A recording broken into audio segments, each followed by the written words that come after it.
കഴിഞ്ഞ കുറച്ച് മാസം കൊണ്ട്, കുറച്ച് മാസം എന്നൊന്നും പറയണ്ട, 2 മാസം അത്രേ ഉള്ളൂ.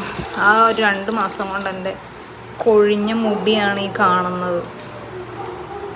ഇത്രയും മുടി എൻ്റെ തലേന്ന് കൊഴിഞ്ഞു. ഇതിലും കൂടുതലുണ്ട്. പക്ഷെ ഞാൻ കുറേയൊക്കെ നമ്മൾ അടിച്ചു വാരി കളയുമല്ലോ, അങ്ങനെ കുറേ പോയിട്ടുണ്ട്. അപ്പോൾ ഇതിനും കൂടുതൽ മുടി തലേന്ന് പോയിട്ടുണ്ട്. സോ ഇങ്ങനെ പോയി കഴിഞ്ഞാൽ ഞാൻ എന്തായാലും പെട്ടയാവുമെന്ന് എനിക്ക് ഉറപ്പാണ്. അതുകൊണ്ട് തന്നെ നമുക്ക് ഹെയർ കെയറിൽ ഇനി കുറച്ച് കോൺസെൻട്രേറ്റ് ചെയ്യാം. ഞാൻ മുമ്പൊക്കെ ഈ റോസ്മേരി വാട്ടർ യൂസ് ചെയ്യാറുണ്ടായിരുന്നു. പിന്നെ എനിക്ക് ഭയങ്കര ഓവർ കോൺഫിഡൻസ് ആയി, ഒന്നും ചെയ്തില്ലെങ്കിൽ മുടി അങ്ങ് വളർന്നോളും എന്നൊക്കെ. അപ്പോൾ പിന്നെ മുടിയുടെ ഓവർ കോൺഫിഡൻസ് കാണിച്ച് കൊഴിയാൻ തുടങ്ങി.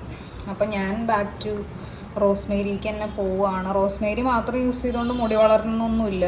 എല്ലാവർക്കും റോസ്മേരി യൂസ് ചെയ്തുകൊണ്ട് മുടി വളരണമെന്നൊന്നുമില്ല. ഞാൻ യൂസ് ചെയ്യുന്ന ഹെയർ ഓയിലുണ്ട്.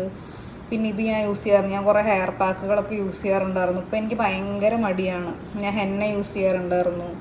ഇപ്പോൾ ഞാൻ ഒന്നും ചെയ്യുന്നില്ല. ഒന്നും ചെയ്യാത്തതിൻ്റെ ഒരു സംഭവം എൻ്റെ മുടിയിൽ കാണുന്നുമുണ്ട്. സോ ഇനി അങ്ങനെ വിട്ടാൽ പറ്റില്ല. പെട്ടയായി കഴിഞ്ഞാൽ കാണാൻ വലിയ രസമൊന്നും ഉണ്ടാവില്ല. അപ്പോൾ പറഞ്ഞു വന്നത് ഇതാണ്, ഹെയർ കെയർ ഞാൻ സ്റ്റാർട്ട് ചെയ്യാൻ പോവുകയാണ്. ആദ്യം തന്നെ നമുക്ക് റോസ്മേരി തന്നെ അങ്ങോട്ട് തുടങ്ങാം. റോസ്മേരി വാട്ടർ ഇപ്പോൾ നമുക്ക് ഓൺലൈനായിട്ട് വാങ്ങാനും കുറേ നല്ല ബ്രാൻഡ്സ് ഒക്കെ ഉണ്ട്.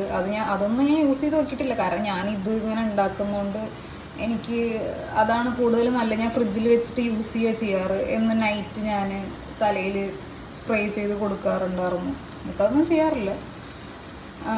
നിങ്ങൾക്ക് ഇതൊക്കെ ഉണ്ടാക്കാൻ ബുദ്ധിമുട്ടാണെന്നുണ്ടെങ്കിൽ ഓൺലൈനിൽ വാങ്ങിക്കോളൂ.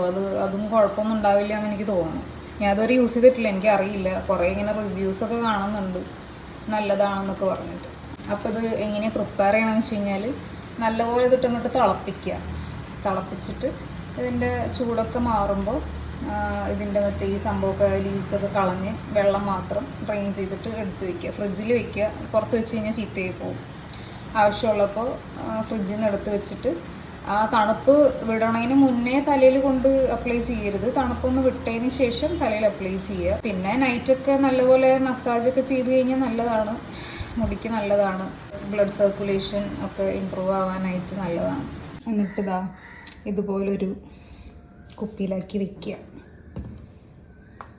അതിൻ്റെ മറ്റേ ലീവ്സൊക്കെ ഞാൻ കളഞ്ഞിപ്പോൾ യൂസ് ചെയ്യാനുള്ളത് ഞാൻ ഇങ്ങനൊരു സ്പ്രേ ബോട്ടിലാക്കി വെച്ചിട്ടുണ്ട്. ഇങ്ങനത്തെ ബോട്ടിൽ യൂസ് ചെയ്യുക. അതാകുമ്പോൾ നമുക്ക് ഈസി ആയിരിക്കും അപ്ലൈ ചെയ്യാനായിട്ട്. കയ്യിലൊക്കെ ആക്കി തലയിൽ കൈ വെച്ച് തേക്കേണ്ട ആവശ്യമില്ല. ഇതാകുമ്പോൾ നമുക്ക് അങ്ങനെ ഈസിലി അപ്ലൈ ചെയ്യാൻ പറ്റും.